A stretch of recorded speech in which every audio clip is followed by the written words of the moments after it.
কথাটা খানিকটা অ্যাগ্রেসিভ মনে হতে পারে, ধার করে হলেও সঞ্চয় করতে বলছি আমি। আই মিন ইট।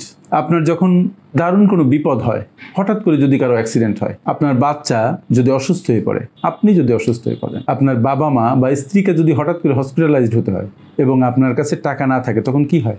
আপনি যে করে হোক টাকা ম্যানেজ করে তারপরে হসপিটালের বিল দেন, ট্রিটমেন্ট করেন, কারণ আপনার কোনো অপশান থাকে না। ঠিক তেমনি যদি কোনো মাসে আপনার এমন হয় যে আপনার সঞ্চয়ের টাকা অন্য কোনো বিশেষ প্রয়োজনে ব্যয় করতে হচ্ছে, আপনার কাছে টাকা থাকছে না, এই ক্ষেত্রে আপনিও সঞ্চয় করবেন অবশ্যই। কি করে? ধার করে হলো। তার অর্থ হচ্ছে ধারের গুরুত্বের কথা আমি এখানে বলছি না, আমি এখানে বলছি সঞ্চয়ের গুরুত্বের কথা। সঞ্চয় অতটাই গুরুত্বপূর্ণ। সঞ্চয় করতে হবে প্রতি মাসে, পারলে প্রতি সপ্তাহে, কন্টিনিউয়াসলি লম্বা সময় ধরে সঞ্চয় করতে হবে। যতদিন আপনি রিটায়ারমেন্টে না যান ততদিন আপনি সঞ্চয় করবেন। এই যে সঞ্চয়ের একটা ফ্লো, সঞ্চয়ের যে হ্যাবিট, এই হ্যাবিট আপনাকে বিভিন্নভাবে রক্ষা করবে। এই হ্যাবিট আপনাকে আর্থিকভাবে স্বাধীন হতে সহায়তা করবে। এই হ্যাবিট আপনার ইমার্জেন্সি ফান্ড বিল্ড আপে সহায়তা করবে। এই হ্যাবিট আপনার বিশেষ প্রয়োজনে ধার না করে নিজের টাকা ব্যয় করে সমস্যার সমাধান করতে সহায়তা করবে। এই হ্যাবিট আপনার বাচ্চাদের গ্রোথে হেল্প করবে এবং আপনার আর্থিক স্বাধীনতা নিশ্চিত করবে। তাই সঞ্চয়ের গুরুত্ব আসলেই অপরিসীম। আমরা যতটা ভাবি তার চাইতেও বেশি। সুপ্রিয় শ্রোতা, আমার আজকের ভিডিওতে আপনাদের স্বাগতম। আপনারা যারা আমাকে অনেকদিন ধরে শুনছেন তাদের প্রতি আমার বিশেষ কৃতজ্ঞতা, কারণ আপনাদের জন্যে আজকে আমরা অনেক দূরে এগিয়ে গেছি। আর যারা এই ভিডিওতেই আমাকে প্রথম শুনছেন তাদেরকে অনুরোধ করছি আমাদের চ্যানেলটিকে সাবস্ক্রাইব করে আমাদের পেজটিকে ফলো করে আমাদের সাথে থাকুন। আর যদি ভালো লাগে ভিডিওগুলো অন্যদের মাঝে ছড়িয়ে দিন।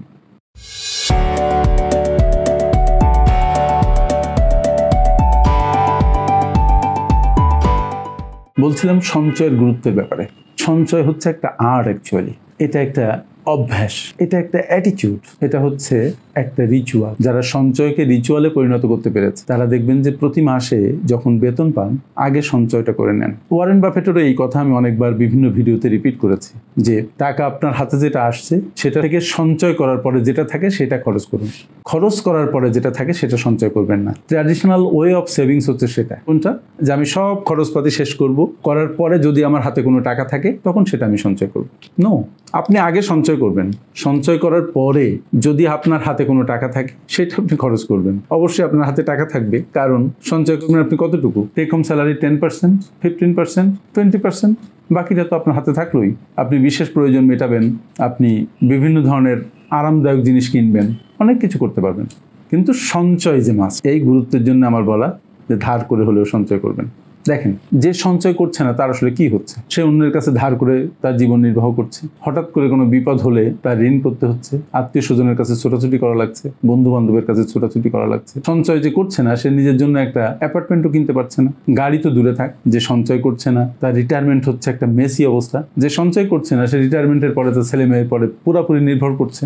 যদি তারা তাকে খেতে দেয় সে খাচ্ছে, যদি খেতে না দেয় খাচ্ছে না। তবে একটা কথা, শুধু সঞ্চয় কিন্তু আপনার আর্থিক স্বাধীনতা নিশ্চিত করবে না, কারণ সঞ্চয় আপনার ইনফ্লেশনারি অ্যাডজাস্টমেন্ট পুরোপুরি করতে পারে না। আপনি যদি টাকা সঞ্চয় অ্যাকাউন্টে ফেলে রাখেন 2-3%, 4% রেট অফ ইন্টারেস্ট বা প্রফিট পাবেন, কিন্তু যদি আপনি বিনিয়োগ করেন তাহলে আপনি ইনফ্লেশনকে কাভার করতে পারবেন। কিন্তু সেই বিনিয়োগ করতে হবে খুব চিন্তা ভাবনা করে, বুঝে শুনে। যদি আপনি না বুঝে এক জায়গায় বিনিয়োগ করেন তাহলে সেখান থেকে আপনি টাকা পাবেন না, বরং লস পাবেন। অনেকে স্টক মার্কেট একেবারে বুঝে না, যে শেয়ার কিনতে বলে সেটা কিনে, ফলে শেয়ার মার্কেট থেকে লস করে বেরোয়। আমরা জানি যে শেয়ার মার্কেটে মাত্র 5 ভাগ লোক লাভ করে বের হয় আর 95 ভাগ লোক লস করে বের হয়। ওই 95 ভাগ কারা? যাদের আর্থিক লিটারেসি বলতে কিচ্ছু নেই, যারা শুধুমাত্র অন্যের মতামতের উপর বেস করে শেয়ার কিনে। যখন দাম কমতে থাকে তারা তখন শেয়ার বিক্রি করে দেয়, যখন দাম বাড়তে থাকে তখন তারা শেয়ার কিনে। ক্রাউডকে সবসময় তারা ফলো করে। আর ওই যে 5% তারা কিন্তু ক্রাউডকে ফলো করে না, তারা উল্টা স্রোতে যায়। এই জন্য তারা লাভ করে বেরিয়ে আসতে পারে। সো আপনি সঞ্চয় করবেন, সঞ্চয়টাকে ইনভেস্টমেন্টে টার্ন করবেন।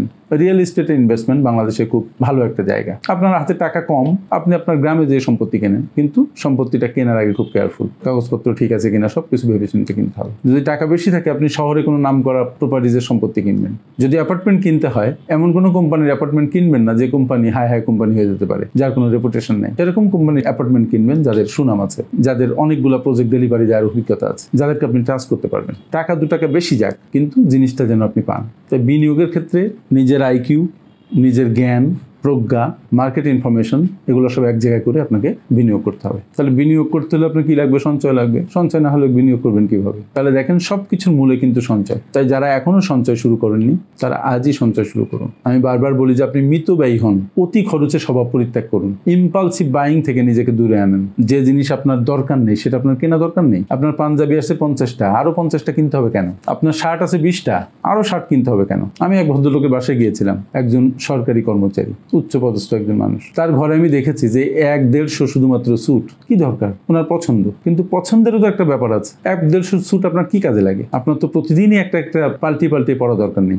আপনার 3-4টা স্যুট যদি থাকে এনাফ। এই হচ্ছে ইম্পালসিভ বাইং এর, এগুলো হচ্ছে উদাহরণ। কারো জুতা আছে 10 জোড়া, আরো 10 জোড়া কিনতে হবে কেন? জানে না কেন, কিন্তু কিনতে হবে। এটা শখ, শখের দাম নাকি লাখ টাকা। কিন্তু এখানে একটু বিবেচনাকে কাজে লাগাতে হবে। এখানে আপনার ইমোশন, যেটা এই যে নেগেটিভ ইমোশন, এটা থেকে একটু দূরে থাকতে হবে। আপনি ব্রেনকে কাজে লাগান যে আপনি কেন কিনছেন এটা কি না কিনলে আপনার চলবে কিনা, অল্টারনেটিভ কিছু আছে কিনা। যদি থাকে তাহলে কিনবেন না। আপনার পকেটে যদি টাকা থাকে যে কোনো সময় কিনতে পারবেন, কিন্তু যে জিনিসগুলো কিনে আপনি ঘর ভর্তি করছেন, এই জিনিস তো আপনার বিশেষ কোনো কাজে লাগছে না, শুধু ঘর ভরা থাকছে। মনে হচ্ছে যে আপনার অনেক শার্ট আছে, আপনি একসাথে কয়টা শার্ট পরেন? আপনি একসাথে কয়টা জুতা পরতে পারেন? আপনি একসাথে কয়টা স্যুট পরতে পারেন? প্যান্ট কয়টা পরা যায়?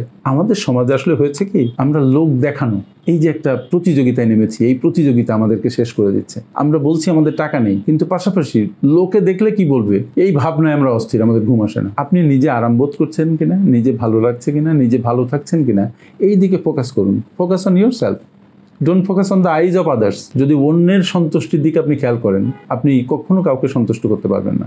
বরং নিজের পরিতুষ্টির দিকে খেয়াল করুন, সঞ্চয় করুন, প্রয়োজনে ধার করে সঞ্চয় করুন, মিতব্যয়ী হন, অতি খরচে স্বভাব থেকে নিজেকে দূরে রাখুন। আপনার আর্থিক স্বাধীনতা আসবে, আপনি ভালো থাকবেন, মেন্টালি ভালো থাকবেন, আপনার ঘুম হবে। আমার সাথে এতক্ষণ থাকার জন্য অনেক অনেক ধন্যবাদ।